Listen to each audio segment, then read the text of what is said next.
ನಾವು ಸಣ್ಣೋರಿರ್ಬೇಕಾದ್ರೆ ನಮ್ಮ ತಂದೆ ಬೆಳಿಗ್ಗೆ ಎದ್ದು ಸ್ನಾನ ಮಾಡಿ ಬಟ್ಟೆ ಇಸ್ತ್ರಿ ಮಾಡ್ಕೊಂಡು ಅಥವಾ ಅದೇ ಸುಕ್ಕು ಬಟ್ಟೆ ಹಾಕೊಂಡು ಕೆಲ್ಸಕ್ಕೆ ಹೋಗ್ತಾ ಇದ್ರು. ಇವ್ರಿಗೆ ತಿಂಗಳ ಬರ್ತಿದ್ದ ಸಂಬಳ 15,000 - 20,000 ರೂಪಾಯಿ. ಇದೇ ಸಂಬಳದಲ್ಲಿ ತಿಂಗಳ ರೆಂಟ್ ಕಟ್ಟಿ, ರೇಷನ್ ತಗೊಂಬಂದು, ನಮ್ಮ ಸ್ಕೂಲ್ ಫೀಸ್ ಕಟ್ಟಿ, ಕರೆಂಟ್ ಬಿಲ್ ಕಟ್ಟಿ, ಈ ತರ ಎಲ್ಲಾ ಎಕ್ಸ್ಪೆನ್ಸ್ ಮಾಡಿದ್ರು ಕೂಡ ತಿಂಗಳು ಕೊನೆಯಲ್ಲಿ ಇವ್ರಿಗೆ ಚೀಟಿ ಕಟ್ಟಕ್ಕೆ ಮತ್ತೆ ಗೋಲ್ಡ್ ತಗೊಳಕ್ಕೆ ದುಡ್ಡು ಉಳಿತಾ ಇತ್ತು. ಇವತ್ತು ನಮಗೆ 80,000ದಿಂದ 1,00,000 ಸಂಬಳ ಬಂದ್ರು ಕೂಡ ಏನಾದ್ರೂ ಪೇ ಮಾಡೋಣ ಅಂತ UPI ಓಪನ್ ಮಾಡಿದ್ರೆ ಅದ್ರಲ್ಲಿ ತೋರಿಸುತ್ತೆ ಇನ್ಸಫಿಷಿಯೆಂಟ್ ಬ್ಯಾಲೆನ್ಸ್ ಅಂತ. ಲಕ್ಷಾಂತರ ರೂಪಾಯಿ ಸಂಬಳ ತಗೊಂಡು ನನ್ನ ಫ್ರೆಂಡ್ಸಿಗೆ ನಾನೇ ಎಷ್ಟೋ ಸಲ ಹೇಳಿದೀನಿ ಒಂದು 10,000 ರೂಪಾಯಿ SIP ಮಾಡ್ರಿ ಅಂತ.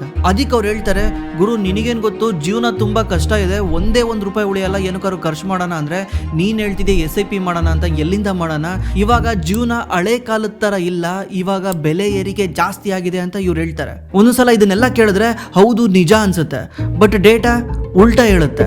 2015-16ರಲ್ಲಿ 1 ಲೀಟರ್ ಪೆಟ್ರೋಲ್ ಪ್ರೈಸು ₹60 ಇರುತ್ತೆ. ಇವತ್ತದು 102, 103 ರೂಪಾಯಿ ಇದೆ. ಅಂದ್ರೆ ಕಳೆದ 18 ವರ್ಷದಿಂದ ಪೆಟ್ರೋಲ್ ಪ್ರೈಸು 68% ಇನ್ಕ್ರೀಸ್ ಆಗಿದೆ. ಅದೇ ರೀತಿ 1 kg ಅಕ್ಕಿ ₹30 ಇರುತ್ತೆ, ಇವತ್ತು ₹50 ಇದೆ. ಅಂದ್ರೆ ಅದು ಕೂಡ 60ರಿಂದ 70% ಜಾಸ್ತಿ ಆಗಿದೆ. ಅವಾಗ ಒಂದು ಮೂವಿ ಟಿಕೆಟ್ ₹100 ಇರ್ತಾ ಇತ್ತು, ಇವಾಗ ₹200 ಇದೆ. ಅಂದ್ರೆ 100% ಜಾಸ್ತಿ ಆಗಿದೆ. ಅದೇ ಟೈಮಲ್ಲಿ ಬೆಂಗಳೂರಲ್ಲಿ 1 BHK ಮನೆ ₹12,000 ಇದ್ರೆ ಇವಾಗ ಅರೌಂಡ್ ₹20,000 ಇದೆ. ಇದು ಕೂಡ ಅರೌಂಡ್ 70ರಿಂದ 80% ಜಾಸ್ತಿ ಆಗಿದೆ. ಇದೆಲ್ಲ ನೋಡ್ತಾ ಇದ್ರೆ ಜೀವನ ಮಾಡೋದು ಭಾರಿ ಕಷ್ಟ, ಬೆಲೆ ಏರಿಕೆ ಜಾಸ್ತಿ ಆಗ್ತಾ ಇದೆ ಅಂತ ನಮ್ಮ ತಲೆಯಲ್ಲಿ ಬರುತ್ತೆ.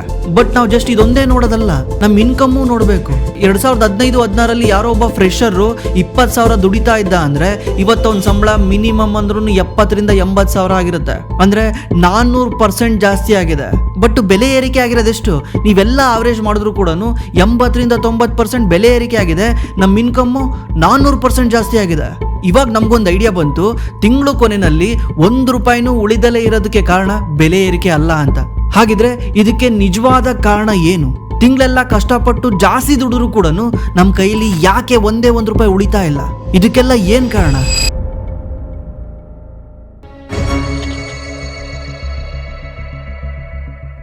ಈ ಕಥೆನಲ್ಲಿ ನಿಜವಾದ ವಿಲನ್ನು ಇನ್ಫ್ಲೇಷನ್ ಅಲ್ವೇ ಅಲ್ಲ. ಇಲ್ಲಿರೋ ಅಸಲಿ ವಿಲನ್ನು ಬೇರೆನೇ ಇದೆ. ಈ ವಿಲನ್ನು ನಮ್ಮ ಸ್ಯಾಲ್ರಿ ಬೆಳೀತಾ ಅವನು ಕೂಡ ನಮ್ಮೊಳಗಡೆನೆ ಸೀಕ್ರೆಟ್ಲಿ ಬೆಳೀತಾ ಹೋಗ್ತಾ ಇದ್ದಾನೆ. ಆ ವಿಲನ್ ಯಾರು ಅನ್ನೋದನ್ನ ಆಮೇಲೆ ತಿಳ್ಕೊಡೋಣ. ಅದಕ್ಕಿಂತ ಮುಂಚೆ ಈ ಪೋಸ್ಟ್ ನೋಡಿ. 2024ರಲ್ಲಿ ಒಬ್ಬ ವ್ಯಕ್ತಿ ಆನ್ಲೈನ್ ಅಲ್ಲಿ ಪೋಸ್ಟ್ ಮಾಡ್ತಾನೆ, ನನಗೆ ತಿಂಗಳ 1.5 ಲಕ್ಷ ಸಂಬಳ ಬರ್ತಾ ಇದೆ, ಈ ದುಡ್ಡು ಇಂಡಿಯಾದಲ್ಲಿ ಡೀಸೆಂಟ್ ಅಮೌಂಟ್, ನಾನು ಇಲ್ಲಿ ಮಿಡಲ್ ಕ್ಲಾಸಿಗೆ ಬರ್ತೀನಾ ಅಪ್ಪರ್ ಮಿಡಲ್ ಕ್ಲಾಸಿಗೆ ಬರ್ತೀನಾ ಅಂತ ಒಂದು ಕ್ವಶನ್ ಕೇಳಿದಾನೆ. ಅದಕ್ಕೆ ಕೆಳಗಡೆ ಒಬ್ಬ ಕಾಮೆಂಟ್ ಮಾಡಿದಾನೆ, ನೀನು ಲೋವರ್ ಮಿಡಲ್ ಕ್ಲಾಸಿಗೆ ಬರ್ತೀಯಾ? ಯಾಕಂದ್ರೆ Tier 1 ಸಿಟಿಗಳಲ್ಲಿ ನನ್ನ ಸುತ್ತಮುತ್ತ ಸಾಫ್ಟ್ವೇರ್ ಇಂಜಿನಿಯರ್ ಮತ್ತೆ ಬೇರೆ ಪ್ರೊಫೆಷನಲ್ಸ್ ಗಳನ್ನ ನೋಡಿದ್ರೆ ಅವರು ವರ್ಷಕ್ಕೆ 1 ಕೋಟಿ ದುಡಿತಾರೆ ಅಂತ ಕೆಳಗಡೆ ಕಾಮೆಂಟ್ ಮಾಡಿದಾನೆ. Tier 1 ಅಂದ್ರೆ ಬೆಂಗಳೂರು ಸಿಟಿನೂ ಬರುತ್ತೆ. ಬೆಂಗಳೂರು ಸಿಟಿಯ ಆವರೇಜ್ ಇನ್ಕಮ್ 65,000 ರೂಪಾಯಿ ಇದೆ. ಅಂದ್ರೆ ಒಬ್ಬ 20,000 ದುಡಿಬಹುದು, ಒಬ್ಬ 30,000 ದುಡಿಬಹುದು, ಒಬ್ಬ 1 ಲಕ್ಷ ದುಡಿಬಹುದು, ಒಬ್ಬ 10 ಲಕ್ಷ ದುಡಿಬಹುದು. ಆವರೇಜ್ ಅಂತ ತಗೊಂಡ್ರೆ 65,000 ರೂಪಾಯಿ ಇದೆ. ಈ ವ್ಯಕ್ತಿ ಯಾರು ಪೋಸ್ಟ್ ಹಾಕಿದಾನಲ್ಲ ಅವನು ಬೆಂಗಳೂರಿನ ಆವರೇಜ್ ಇನ್ಕಮ್ಗಿಂತ ಡಬಲ್ ದುಡಿತಿದ್ದಾನೆ, 2 ಪಟ್ಟು ದುಡಿತಿದ್ದಾನೆ. ಸ್ಟಿಲ್ ಅವನು ಲೋವರ್ ಮಿಡಲ್ ಕ್ಲಾಸ್ ಅಂತ. ಇವ್ರ ಪ್ರಕಾರ ಇವ್ರಿಗೇನ್ ತಲೆಗಿಲೆ ಕೆಟ್ಟಿದ್ಯಾ? ಯಾಕೆ ಈ ತರ ಆಡ್ತಾ ಇದಾರೆ? ಇಷ್ಟೊಂದು ದುಡಿದ್ರು ಯಾಕೆ ಇವರು ಇದನ್ನ ಲೋವರ್ ಇನ್ಕಮ್ ಅಂತ ಪರಿಗಣಿಸ್ತಿದ್ದಾರೆ? ನೀವು ಜಿಮ್ ಅಲ್ಲಿ ಒಂದು ಐಟಮ್ ನೋಡಿರ್ತೀರಾ, ಅದ ಹೆಸರು ಟ್ರೆಡ್ಮಿಲ್ ಅಂತ. ಈ ಟ್ರೆಡ್ಮಿಲ್ ಅಲ್ಲಿ ನೀವು ನಿಂತ್ಕೊಂಡು ಓಡ್ತಾ ಇರ್ತೀರಾ. ನೀವು ಫಸ್ಟ್ 4 ಸ್ಪೀಡ್ ಹಾಕೊಂತೀರಾ, ಓಡ್ತಾ ಇರ್ತೀರಾ, 6 ಸ್ಪೀಡ್ ಹಾಕೊಂತೀರಾ, ಓಡ್ತಾ ಇರ್ತೀರಾ, 10 ಸ್ಪೀಡ್ ಹಾಕೊಂತೀರಾ, ಓಡ್ತಾ ಇರ್ತೀರಾ. ನೀವೆಷ್ಟೇ ಸ್ಪೀಡ್ ಜಾಸ್ತಿ ಮಾಡಿದ್ರು ಕೂಡ ನೀವು ಅದ್ರ ತಕ್ಕನಂಗೆ ಓಡ್ತಾ ಇರ್ತೀರಾ ಹೊರತು ನೀವು ಮುಂದೆ ಹೋಗಲ್ಲ. ಅಂದ್ರೆ ಅದು ತಿರುಗ್ತಾ ಇರುತ್ತೆ, ನೀವು ಅಲ್ಲೇ ನಿಂತಿರ್ತೀರಾ. ಇವತ್ತು ನಮ್ಮ ಇಂಡಿಯಾದ ಮಿಡಲ್ ಕ್ಲಾಸ್ ಪರಿಸ್ಥಿತಿ ಸೇಮ್ ಇದೇ ರೀತಿಯಾಗಿದೆ.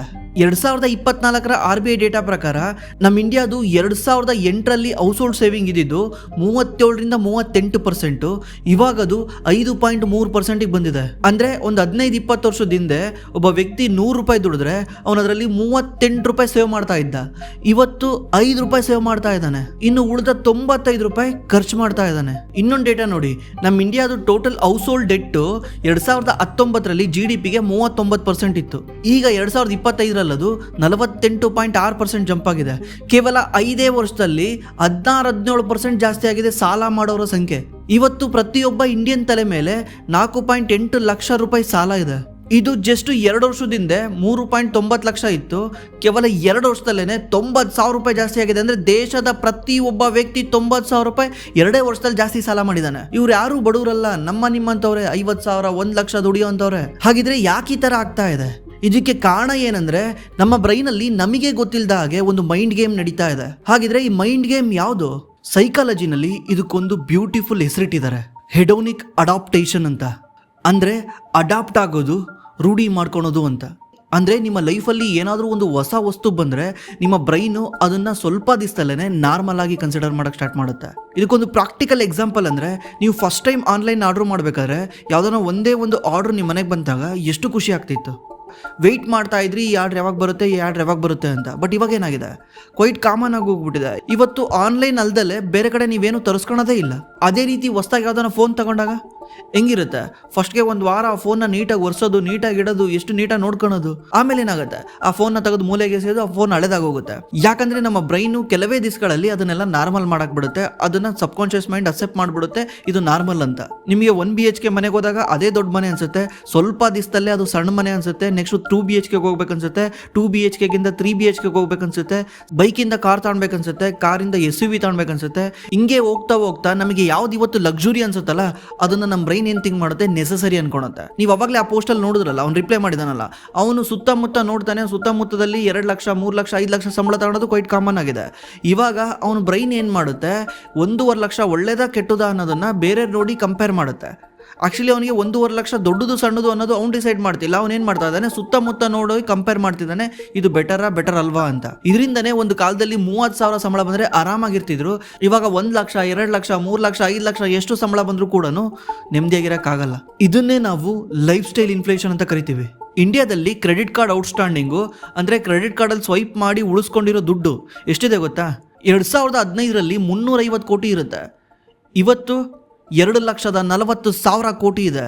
ಕೇವಲ 10 ವರ್ಷದಲ್ಲಿ 84,000% ಜಾಸ್ತಿ ಆಗಿದೆ. ಮತ್ತೆ ಈ ಕ್ರೆಡಿಟ್ ಕಾರ್ಡಲ್ಲಿ ಮಿನಿಮಮ್ ಡ್ಯೂ ಅನ್ನೋ ಒಂದು ಕಾನ್ಸೆಪ್ಟ್ ಇದೆ.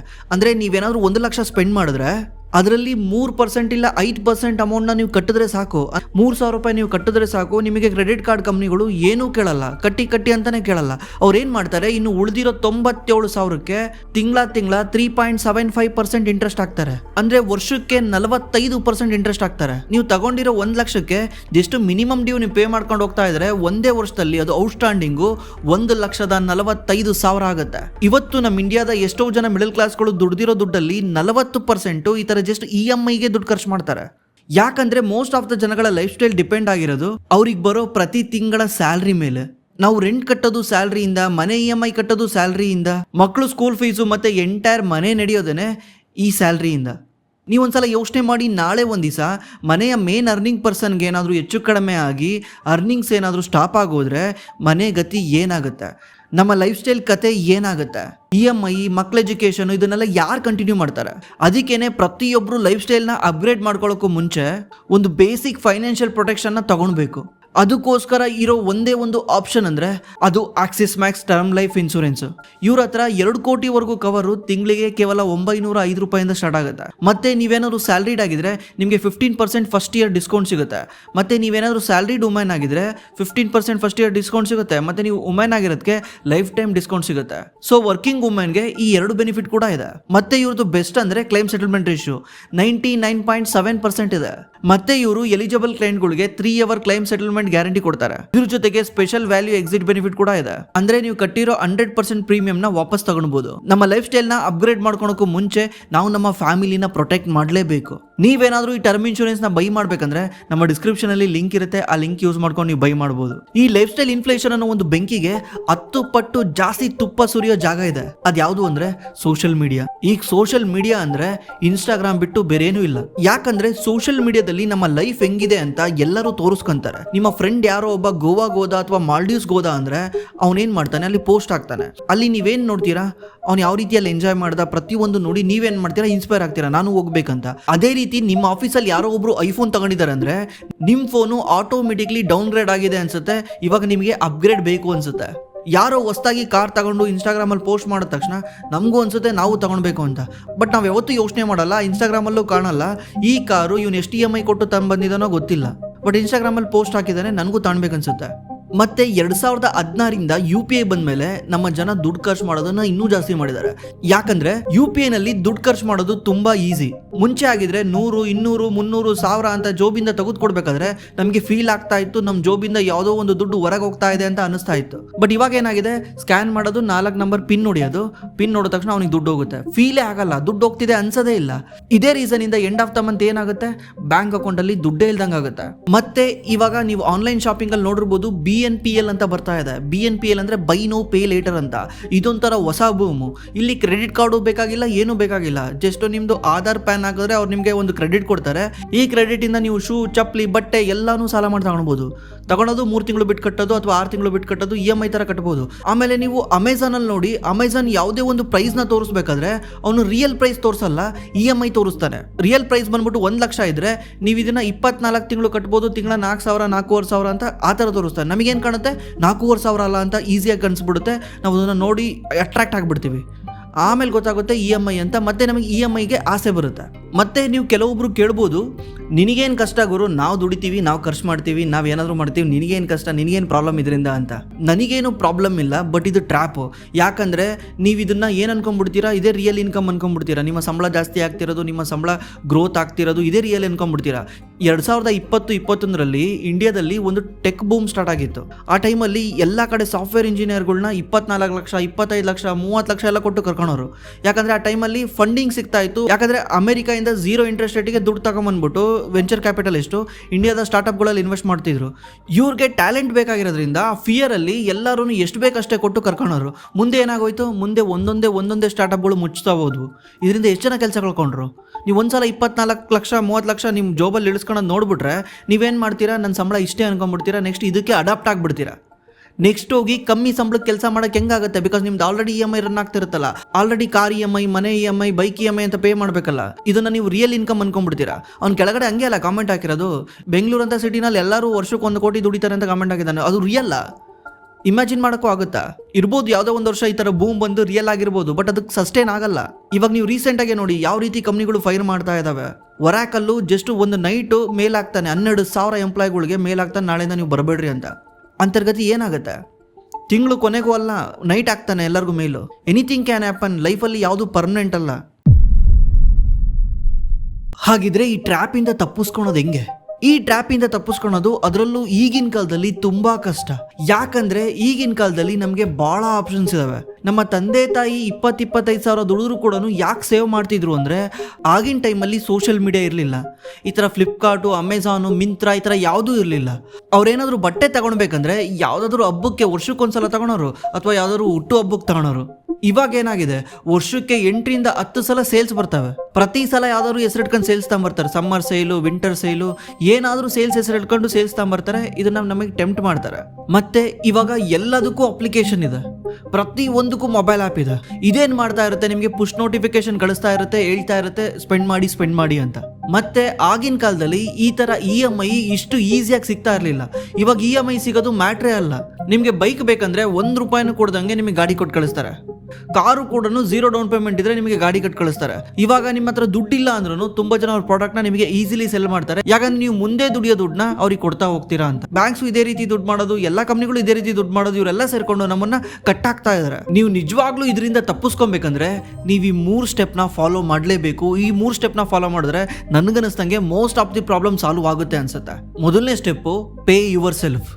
ಅಂದರೆ ನಿಮ್ಗೇನಾದರೂ ಸ್ಯಾಲ್ರಿ ಬಂದ ತಕ್ಷಣ ನೀವೇನು ಮಾಡಬೇಕು, ಇದನ್ನು ಆಟೋಮೆಟಿಕ್ಲಿ ಕಟ್ಟಾಗಂಗೆ ಮಾಡಬೇಕು. ನೀವೇನು ಅನ್ಕೊತೀರಾ, ಎಷ್ಟೋ ಜನ ಖರ್ಚಾದ್ಮೇಲೆ ಉಳಿದಿರೋದನ್ನ ನಾನು ಸೇವ್ ಮಾಡ್ತೀನಿ ಅನ್ಕೊತೀರಾ, ಬಟ್ ಅದು ತಪ್ಪು. ಏನು ಮಾಡಬೇಕು, ಮುಂಚೆನೇ ಅದನ್ನು ಸೇವ್ ಮಾಡಿಬಿಡ್ಬೇಕು. ಸೇವ್ ಮಾಡೋದಷ್ಟು ಈಸಿ ಅಲ್ಲ, ಬಾಯಲ್ಲಿ ಹೇಳ್ದಂಗೆ ಆಗಲ್ಲ. ಅದಕ್ಕೆ ಏನು ಮಾಡಬೇಕು, ಆಟೋ ಪೇ ಸೆಟ್ ಮಾಡ್ಕೊಬೇಕು. ಒಂದು SIPಗೆ ಆಟೋ ಪೇ ಸೆಟ್ ಮಾಡ್ಕೊಂಡಿರ್ತೀರಾ, ಅಥವಾ PPFಗೆ ಯಾವುದನ್ನ ಆಟೋ ಪೇ ಸೆಟ್ ಮಾಡ್ಕೊಂಡಿರ್ತೀರಾ ಅನ್ಕೊಳ್ಳಿ, ಅಥವಾ ನಿಮ್ದು ಯಾವುದೋ ಒಂದು ಬ್ಯಾಂಕ್ ಅಕೌಂಟ್ ಓಪನ್ ಮಾಡ್ಕೊಳ್ಳಿ. ಅದರಲ್ಲಿ ಯಾವುದೇ ರೀತಿ UPI ಇರಬಾರ್ದು, ಡೆಬಿಟ್ ಕಾರ್ಡ್ ಇರಬಾರ್ದು, ಆನ್ಲೈನ್ ಟ್ರಾನ್ಸಾಕ್ಷನ್ ಏನೂ ಇರಬಾರ್ದು.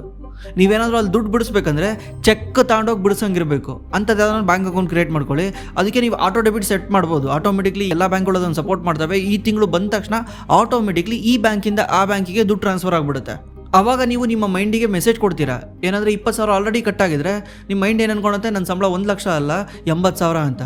30,000 ಕಟ್ಟಾಗಿದ್ರೆ ನಿಮ್ಮ ಮೈಂಡ್ ಆಲ್ರೆಡಿ ಅನ್ಕೊಳುತ್ತೆ ನನ್ನ ಸಂಬಳ 70,000 ಅಂತ.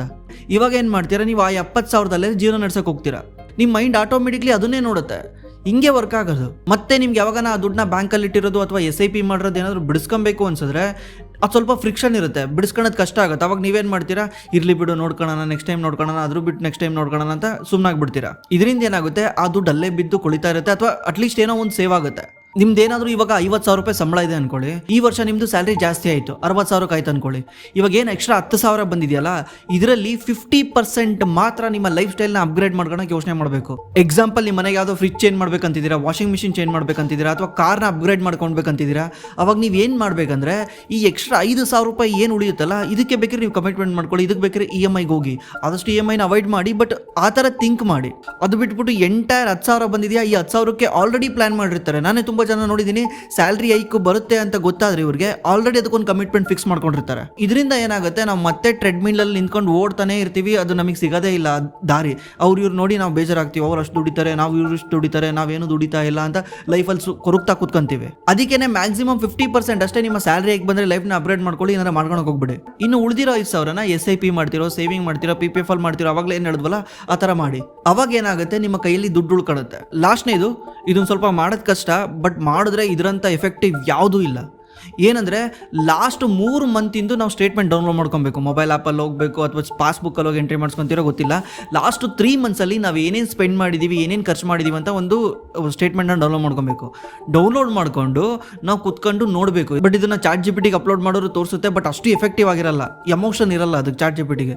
ನೀವೇ ಖುದ್ದು ನೋಡೋದ್ರಿಂದ ನಿಮಗೆ ಗೊತ್ತಾಗುತ್ತೆ ನನ್ನ ದುಡ್ಡು ಎಲ್ಲೆಲ್ಲಿ ಖರ್ಚಾಗಿದೆ, ಅಮೆಝಾನಲ್ಲಿ ಎಲ್ಲಿ ಖರ್ಚಾಗಿದೆ, ಸ್ವಿಗ್ಗಿನಲ್ಲಿ ಎಷ್ಟು ಖರ್ಚಾಗಿದೆ, ಜೆಪ್ಟೋದಲ್ಲಿ ಎಷ್ಟು ಖರ್ಚಾಗಿದೆ, ಎಲ್ಲೆಲ್ಲಿ ನಾನು ದುಡ್ಡು ಖರ್ಚು ಮಾಡ್ತಾ ಇದ್ದೀನಿ, ಪ್ರತಿ ಒಂದು ಗೊತ್ತಾಗುತ್ತೆ. ನೆಕ್ಸ್ಟ್ ಟೈಮ್ ನೀವು ಖರ್ಚು ಮಾಡಬೇಕಾದ್ರೆ ಅದು ನಿಮ್ಮ ಸಬ್ಕಾನ್ಷಿಯಸ್ಲಿ ಅದು ನಿಮ್ಗೆ ಹೇಳುತ್ತೆ, ಗುರು ಲಾಸ್ಟ್ ಟೈಮ್ ಇದೇ ಥರ ಖರ್ಚು ಮಾಡಿದ್ದಲ್ಲ, ಅದು ಇದೆಯಾ ಮನೇಲಿ ಐಟಮ್ ಇದೆಯಲ್ಲ, ಅದನ್ನೇನು ಮಾಡ್ತಿದ್ಯಾ, ಸುಮ್ಮನೆ ಇಟ್ಕೊಂಡಿದ್ಯಾ, ಅದು ಕೆಲಸಕ್ಕೆ ಬರ್ತಿದ್ಯಾ, ಏನಾದರೂ ಒಂದು ನಿಮಗೆ ಅದು ಸಬ್ಕಾನ್ಷಿಯಸ್ಲಿ ಹೇಳ್ತಾ ಹೋಗುತ್ತೆ.